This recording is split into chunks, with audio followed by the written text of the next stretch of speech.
Assalamualaikum warahmatullahi taala wabarakatuh. Selamat sejahtera. Salam reformasi, salam perjuangan.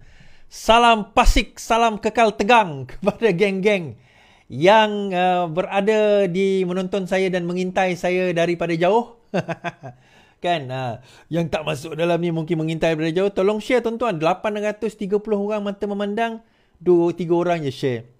Kesian saya. Share dalam Facebook ke, dalam TikTok ke, dalam WhatsApp ke, dalam apa saja aplikasi, tolong share tuan-tuan. Tak salah, tak rugi, tak ada orang kata makan modal, orang kata kan, tak perlu keluar modal, tak perlu keluar duit nak share live kita ni. Tuan-tuan juga boleh tap klik button love, button like, button apa semua tu button yang ada dekat ni. Bila kita klik, kita like, itu kaedah untuk kita nak bagi tahu bahawa live itu aktif. Sebenarnya. Jadi lebih ramai orang melihat. Kadang-kadang orang bertanya pada saya, macam mana Iswardi saya nak membantu live Iswardi ni? Tak perlu bantu banyak. Macam saya kata tadi, share, like, subscribe. Lepas tu tap love, tap like, komen. Kan? Komen-komen yang baik, yang membina. Kalau komen-komen yang tak baik, yang membina pun silakanlah. Dosa tanggung sendiri. Saya tak tanggung dosa orang kan. So masing-masing punya hal lah. Kan? Sila pertimbangkan untuk tekan butang subscribe, like, komen dan share. Serta aktifkan lonceng notifikasi anda agar tidak ketinggalan dengan video-video terbaru dari channel ini. Oh, habis kat situ. Okay. Menarik Saya baca berita Ratu Naga. Peguam dakwa Ratu Naga ditahan. SPRM kata cuma ambil keterangan. Peguam kepada Ratu Naga hari ini mempertikaikan kenyataan Azam Baki yang mendakwa aktivis pro-PN itu bukanlah ditahan agensi SPRM. Menurut Nabila Khairuddin, kenyataan Azam bahawa Ratu Naga atau sebenarnya Syarul Emma atau lebih dikenali sebagai Ratu Naga hanya dipanggil untuk memberi keterangan adalah tidak benar. Rumahnya diserbu pagi tadi dan dia dijemput dan dibawa menaiki kereta SPRM ke Putrajaya katanya. Nabila turut mendakwa Ratu Naga tidak dibenarkan berjumpa dengan peguam atau suaminya. Ini adalah penahanan yang jelas. Adalah tak masuk akal untuk Ketua SPRM mengatakan ia bukan penangkapan dan sama sekali bertentangan dengan fakta. Saya masih menunggu di Ibu Pejabat SPRM untuk berjumpa dengan Ratu Naga. Setakat ini mereka menolak akses saya kepada anak guam saya.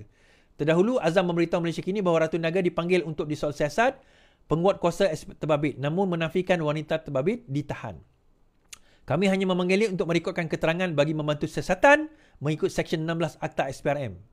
Sementara itu, suami Ratu Naga, Ezad, memberitahu sepasukan 5 pegawai SPRM tiba di rumah mereka kira-kira 9.30 pagi sebelum mula menggeledah premis itu selama kira-kira 20 minit.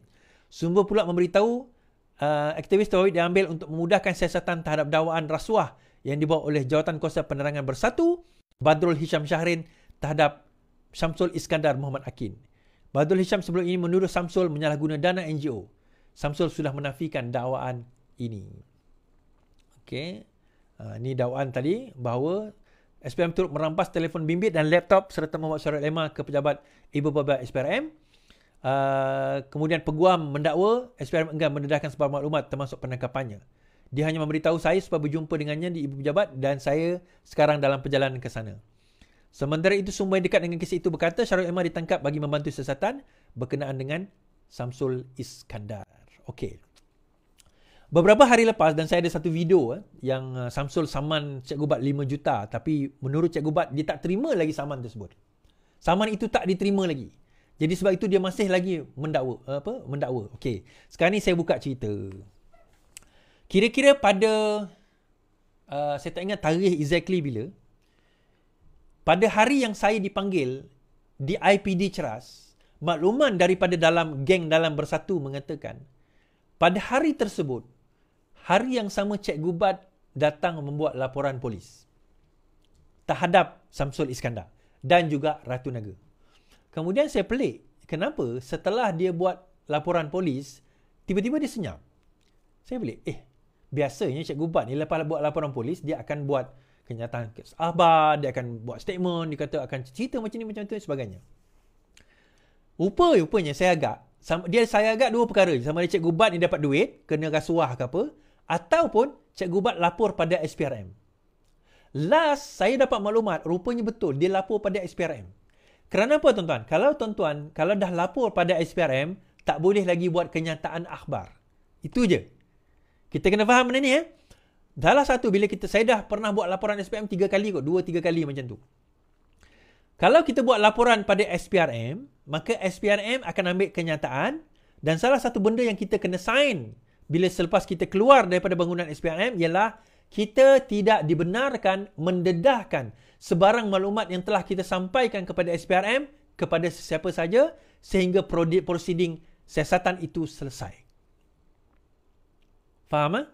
Jadi dekat situ bila saya pelik, kenapa Cikgu Bat ni tak cerita apa-apa? Tak macam tak keluar statement apa tentang Samsul ataupun tentang Ratu Naga ni. Rupa-rupanya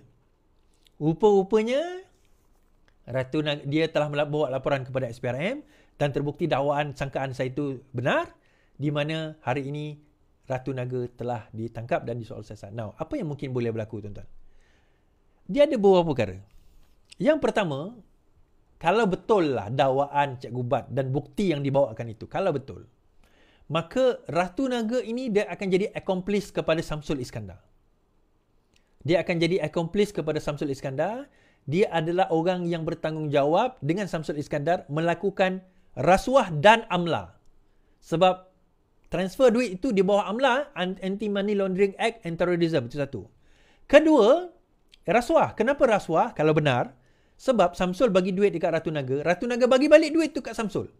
Walaupun bukan direct, indirectly, macam style 1 MDB, itu pun dikira sebagai rasuah. Sedua elemen kat situ, rasuah dan juga elemen Anti-Money Laundering Act. Okey, isu dia. Kalau sekiranya, katakanlah, ini sangkaan saya sajalah. Katakanlah, ini adalah konspirasi di antara Cikgu Bat dan juga Ratu Naga. Nak kenakan Samsul. Ratu Naga boleh mengatakan bahawa saya sanggup saya sanggup bekerjasama, saya mahu bekerjasama, tapi saya nak buat plea bargain. Apa itu plea bargain? Kita runding. Rundingan dia begini. Saya boleh dedahkan tentang Samsul Iskandar, tetapi saya jangan didakwa. Saya boleh buka bukti dan sebagainya, transaksi sebagainya, tetapi jangan dakwa saya. Dia macam kes Rosmah lah. Kalau kita ingat kes Rosmah dahulu kan. Di mana dalam kes Rosmah itu, pegawai ataupun ketua eksekutif dia adalah key witness di dalam kes tersebut. Dan dia tak didakwa. Kerana dia adalah key witness untuk kenakan Rosmah. Sebab itu saya tulis dalam Facebook saya tadi, saya kata adakah dia akan jadi saksi? Adakah dia akan pecah tembelang? Ataupun dia akan remain silent? Itu satu persoalan yang besar. Kan? Ataupun ini konspirasi mereka berdua nak mengenakan Samsul Iskandar. Apa-apa pun. Sekarang ini, walaupun Samsul menafikan perkara itu, saya agaklah, kalau betul SPRM ini benar-benar berani, saya kata, the next one yang akan dipanggil berkemungkinan besar adalah Samsul Iskandar sendiri. So, kita tunggulah nanti. Kan? Video tentang ini saya dah sebut, saya dah nyatakan, saya dah jawab. Kita tunggu saja apa tindakan SPRM selanjutnya dan apa tindakan kerajaan selanjutnya. Okey.